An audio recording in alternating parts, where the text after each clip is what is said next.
So in my class that I taught at Core Power the other day, I had a question from a student, and it was, why are my wrists hurting? And I've gotten this a few times before, whether someone's new to yoga or are really kind of increasing the amount of times that they're practicing, kind of more so than they have before. Oh, my hand looks so big in this video.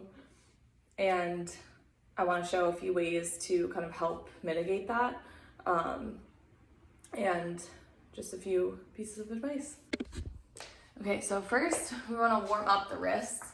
So you can do this in a tabletop or even standing, extending one arm up, making a fist, and doing a few circles left and right, starting to warm up. Then maybe move side to side.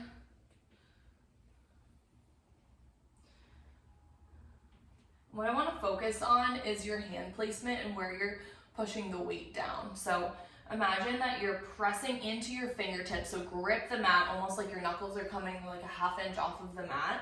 So you're trying to pull everything up into your palms.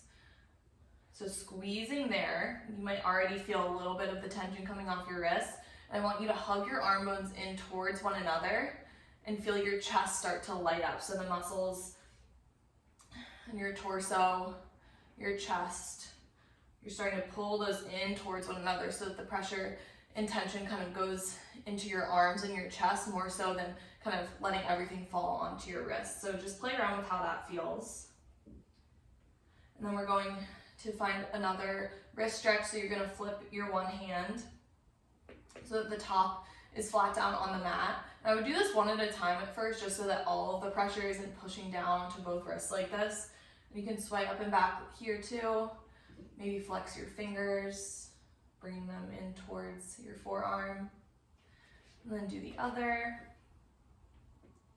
Swaying up and back a bit.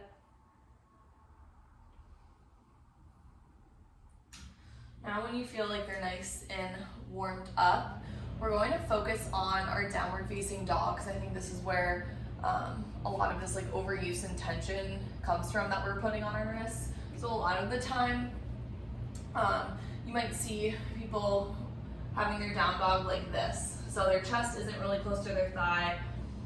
A lot of the weight here is in your upper body, and that's where all of that tension is coming onto your wrists, and not a lot of it is on your legs. So what we're gonna do is try to work on getting into a proper down dog.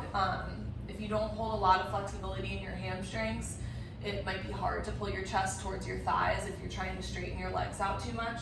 So first we're gonna focus on bending your knees in down dog. That'll release a lot of pressure, and focusing on sending your tailbone up towards the back wall, the ceiling, wherever you are.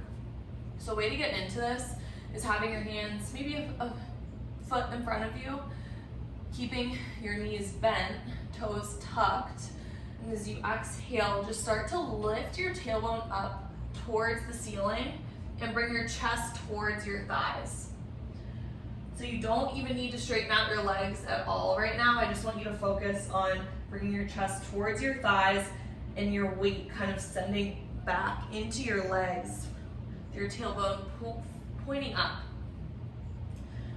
Focus on squeezing your finger pads into the mat, pulling your palms up. Relax your shoulders away from your ears. And as you start to feel more comfortable, maybe straightening your legs out a bit. Don't need to. Don't want to compromise form here, but just see how that feels. And if it's still feeling a little bit tight, a really great down dog modification is our puppy pose. So you're gonna send your tailbone high just like we were. Send your arms out long in front of you. You're getting that lengthening through your outer shoulder and opening your chest up as well at the same time. I think one other great option is if you have blocks, it's a lot easier to send the weight distribution into your legs and your heels if you're elevated a bit. So you can actually do down dog if your hands are on 2 blocks. It helps you elevate your hips and send that weight back instead of having so much of it on your shoulders and your wrists. So those are a few things. I think another big one is rest. If you're feeling like you're in a lot of pain, I would definitely get it checked out if it's really bothering you. But if this is just something that you might have just noticed in passing as you're starting to kind of get deeper into your practice, practice yoga a bit more, I think those are really great things to add in before you flow.